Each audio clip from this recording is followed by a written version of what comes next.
Good afternoon, everyone, and welcome to the second half of day one of Politico's AI and Tech Summit. I hope you had a wonderful lunch, and I'm glad that we're launching into this afternoon. My name is Laurens Cyrulus. I am Politico's cybersecurity editor and deputy tech editor.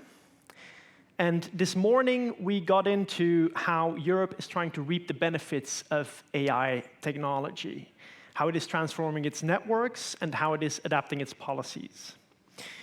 This afternoon, we'll get into the flip side of that coin, the security threats and challenges that come with this new and other emerging technology. We'll be looking at technology through the security lens and discuss how an increasingly polarized world is dealing with this. We'll dive into how the UN is handling the geopolitical tensions around AI and other technology. We'll get into Europe's regulatory framework on cybersecurity, also fairly fresh, but also under review or under scrutiny as part of the European Commission's deregulation spree, which at Politico we've called the red tape bonfire. That's happening in Brussels. And finally, we'll discuss how to do the daunting task of stopping disinformation, where AI has had a massive impact, and where the conflict that's happening at Europe's borders, notably its eastern border, has had a major pressure on internet platforms. We'll talk with top-notch policymakers, thinkers, and leaders, and very soon we will hear from Amandeep Singh Gill, the United Nations envoy on technology. I have one bit of unfortunate news to bring you, which is that Clara Chapaz, France's State Secretary for Digital Affairs, has been pulled into a meeting, a trip that she's doing with French Minister Elisabeth Borne to visit schools, and she's had to cancel her participation, which is a real pity. And on behalf of her, I want to apologize for that. We presume she's going to have to explain to kids how she wants to keep them off social media before the age of 15. That's a proposal she's campaigning on this week. For those in the room with kids at a teenage age, that feels like a really hard thing to do. So, good luck with that. Don't worry, we still have other top-notch speakers speaking later at our summit. That includes Joshua Bengio, pioneer of AI technology, and it includes Ekaterina Zarayeva, the EU Commissioner for Startups, Research and Innovation, and many other very distinguished speakers on our panels across this afternoon and tomorrow morning.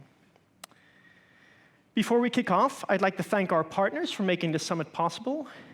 Our leading partners are Accenture and Amazon. Our presenting partners are Google, MasterCard, Meta, Microsoft, PPC, Visa, and Zalando. And our visibility partner is the Klingendahl Institute. As mentioned this morning, we have some rules at Politico's AI and Tech Summit. We love a good debate here on stage. We love a good debate out there in the corridors. And we love a good debate online. And so we want to encourage you to share your thoughts on platforms like X, Blue Sky, LinkedIn, and others. You can do so by using our hashtag #PoliticoAITech. Some of our sessions will have a Q&A that is exclusively on-site for the audience here in the room. We've done it once in the morning. We will be doing it more throughout the summit. A roving mic for those Q&A sessions will be around. They will be provided. For other sessions, you can ask questions using the Slido app, which is at slido.com, via the hashtag #PoliticoAITech, or by scanning the QR code displayed here on the screens. As a general rule, we want you to ask snappy questions. We try and do so as well as reporters. And we want you to avoid statements and indicate your name and the organization that you're representing. All of these instructions are also on our events website if you want to know more. During our networking breaks this afternoon, we've got our reporters and Politico Pro staff in the back. I do hope you connect. Who knows, you might bring our reporters some news from your organizations. That's what we're always looking for. And you can also enjoy our partners' installations and meet fellow attendees. To start this afternoon, we will hear opening remarks from Tim Good, Senior Managing Director for Talent and Organization and EMEA Lead at Accenture. After that, we will host an interview with Amandeep Singh Gill. Tim, the floor is yours.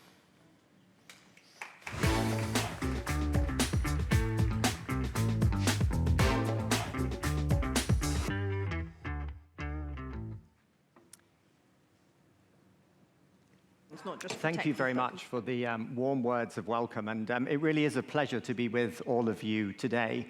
As you heard in the introduction, my name is Tim Good, and I lead our talent and organization business in Europe, the Middle East, and Africa. And what really excites me about that is it's all about helping organizations, and more importantly, the people in those organizations to change. Now, you can probably tell from my accent that I was born in the UK, but in full disclosure, if my pronunciation sometimes sounds a little different, it's because I lived the last 16 years of my life in southern Germany, and I am now a proud citizen of Germany and the UK. All right, so we've heard a lot this morning about reinvention powered by generative AI. And I'm sure we can all agree on the tremendous importance that it will have in closing Europe's productivity gap and making our companies more resilient and competitive. But while technology anchors any transformation, it's the alignment of people, processes, and technology that actually ultimately drives reinvention. AI is more than a technology. It's a catalyst to think differently about work, the workforce, and preparing employees for a Gen AI-powered world. AI's power actually lies in amplifying human ingenuity, not in replacing it. Now, that said, there will be significant change brought about by this. Of the work that's done today, we estimate that about 50% of that will be disrupted by generative AI. Roles and tasks and things that we do today will disappear, and we shouldn't be inherently scared of that, because that has happened since the start of the first industrial revolution. What's really interesting this time is the pace at which that change happens, and also the opportunity that's created. New roles will come into existence, and things that we do today will be augmented and made better through technology. Imagine if you are a surgeon and you can spend more time with your patient rather than plowing through analysis.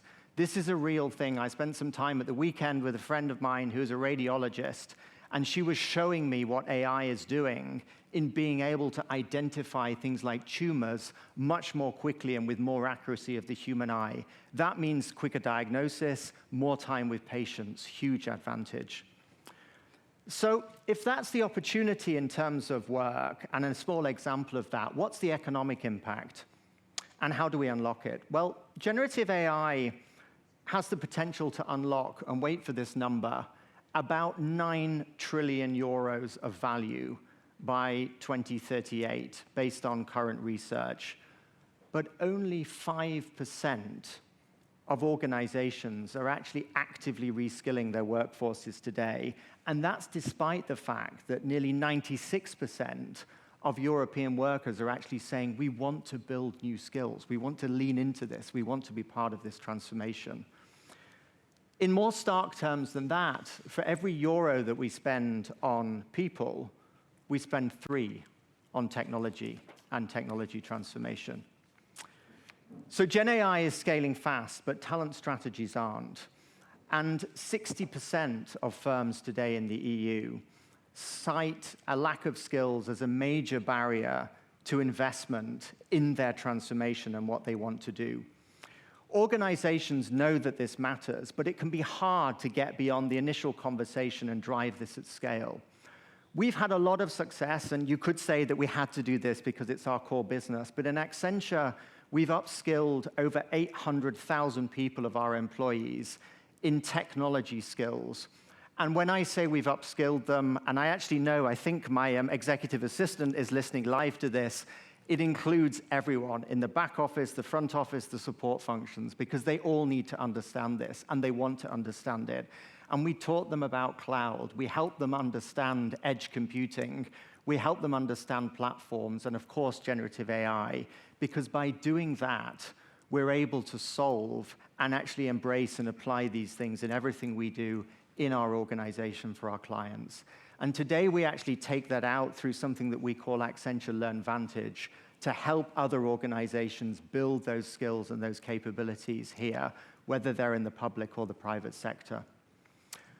Let me close by just reflecting on what we need to do as leaders, and I think we're all leaders in this room. In fact, I have this theory in life that everyone is a leader from the moment that they start doing anything. But what we've got to do is we've got to think about how we model visible and responsible leadership in all of this. Good AI always needs to have a checkpoint. I'm going to throw something out here that isn't in my script, but given you're going to talk about cybersecurity this afternoon, think about something that one of my colleagues always talks about, which is the human firewall. You can do a lot with tech. You can do a lot with tech to protect yourself from tech, but you also need humans in the loop, in the AI loop, to ensure that we're doing the right things. The next thing that we really need to do is not just ask what AI can do, but ask how people can grow with it. And finally, look beyond generative AI from specific tasks and roles to how you can make transformation happen across the organization. Now, in closing, let me just reflect on something that I was thinking about as I traveled here last night. In Europe, technology has always been our human advantage. Think about the printing press in the 1400s. Think about Newtonian mechanics. I think that was probably around about the 1600s. The World Wide Web in 1989, and in this century, gene editing. Let us seize the power in Europe of AI and technology to equip all of our citizens and give them the skills they need to win back that human advantage for Europe today and in the future.